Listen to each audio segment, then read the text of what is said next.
इस दुनिया में 2.4 बिलियन क्रिश्चियन, 2.1 बिलियन मुस्लिम, 1.1 बिलियन हिंदू, 500 बुद्धिस्ट और 15 मिलियन यहूदी हैं और इन जैसे 4300 मज़ाहिब हैं। ऐसी सूरत हाल में कुछ लोग पूछ सकते हैं कि इतने सारे मज़ाहिब में इस्लाम ही क्यों हम इस्लाम को कबूल करें? हमें कैसे मालूम होगा कि इस्लाम ही सच्चा मजहब है? क्या हम इसे अकली तौर पर साबित कर सकते हैं? इसका जवाब हम फिलासफर डिकार्ट के बयान करता एक बड़ी दिलचस्प टेक्निक से देंगे। वो कहता है कि फर्ज करें आपके पास सेबों की भरी टोकरी है। आप टोकरी में अपना हाथ डालते हैं और एक अच्छा सा सेब निकाल लेते हैं। जब आप दोबारा अपना हाथ अंदर डालते हैं तो इस बार एक खराब सेब आपके हाथ आता है। अब खराब सेब फेंकने के लिए एक एक करके सेब ना निकालते रहें। इस परेशानी में ना पड़ें कि कौन सा अच्छा है और कौन सा खराब, बल्कि पूरी टोकरी खाली कर दें और फिर टोकरी में दोबारा अच्छे सेब डालना शुरू कर दें। आए वही टेक्निक यहाँ अप्लाई करते हैं। यानी क्या हम एक एक करके 4300 मज़ाहब का जायजा ले सकते हैं? मेरा तो ख्याल है नहीं। तो फिर आइए अकल और दलील के जरिए कायनात में निशानियां तलाश करते हैं। आइए इन शराइत को देखते हैं जो एक सच्चे मजहब में होनी चाहिए। ये निशानियां हमें इस सवाल का डायरेक्ट जवाब देंगी कि इस्लाम ही क्यों। Welcome to my rational talk की series why do we need Islam. देखें, एक बिल्डिंग तामीर करते हैं तो सबसे पहले उसकी बुनियाद ठीक बनाते हैं और फिर इसकी तामीर मुख्तलिफ मराहल में मुकम्मल हो जाती है। लिहाजा हम यहाँ बुनियाद से शुरू करके मुख्तलिफ मराहल में मज़ाहब को निकालते जाएंगे। मज़ाहब को छानने के लिए हमारे फिल्टर्स ये होंगे। नंबर 1, क्या खुदा का वजूद है? नंबर 2, क्या मजहब की ज़रूरत है? नंबर 3, और अगर मजहब की ज़रूरत है तो क्या अलहामी किताब और पैगंबर की भी ज़रूरत है या नहीं?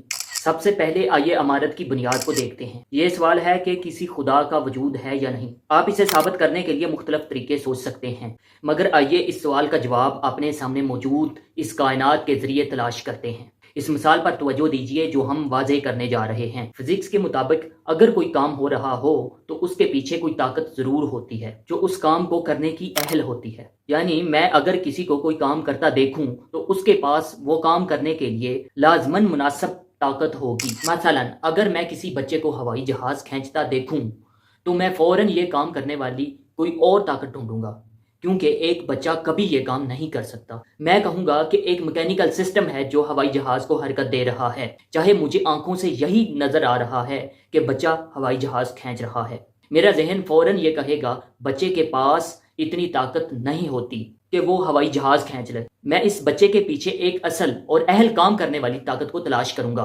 और मुझे करना भी यही चाहिए, है ना? आप भी यही करेंगे। बिल्कुल इसी मिसाल की तरह जब हम कायनात को देखते हैं, मसलन हम गाय को दूध पैदा करते हुए देखते हैं, तो गाय को दूध में मौजूद अमीनो एसिड्स का इल्म नहीं होता, ना ही वो ये जानती है कि इसे पीने वालों की जिस्मानी ज़रूरियात क्या हैं, मगर वो बिल्कुल इन ज़रूरियात के मुताबिक दूध पैदा करती है, और वो भी एक ऐसी चीज खा के जिसका दूध से कोई जोड़ नहीं बनता, यानी घास खाकर। और अगर हम दूसरी जानब देखें तो हमें एक जहरीली मक्खी इंतहाई मीठा शहद बनाने का काम करती नजर आती है।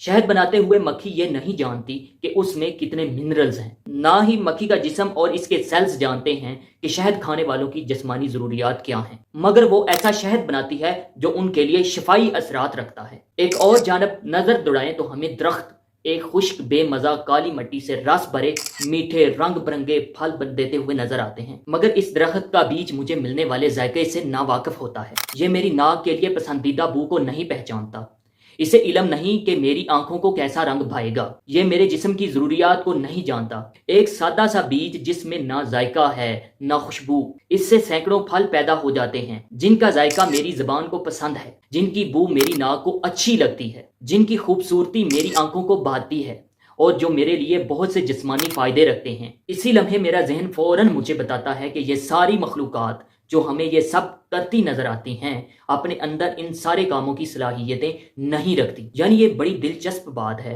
कुछ चीजें लोगों को वो चीजें दे रही हैं जो खुद उनके पास नहीं है, मगर हकीकत में ये नामुमकिन है ना?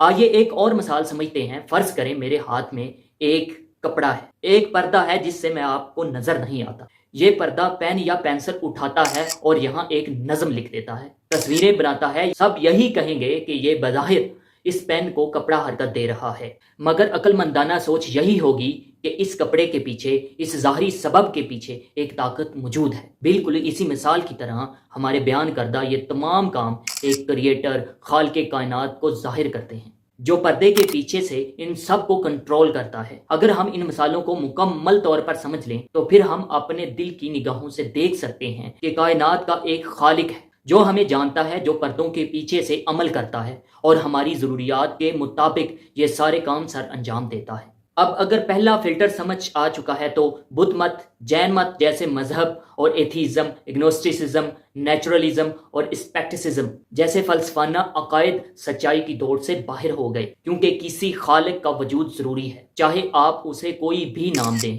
اللہ، خدا، بھگوان وغیرہ وغیرہ۔ باقی دو فلٹرز ہم نیکسٹ ویڈیوز میں بیان کریں گے۔ اب تک کے لیے اتنا ہی۔ اپنا اور اپنے اس چینل کا خیال رکھیے گا۔ مع السلام۔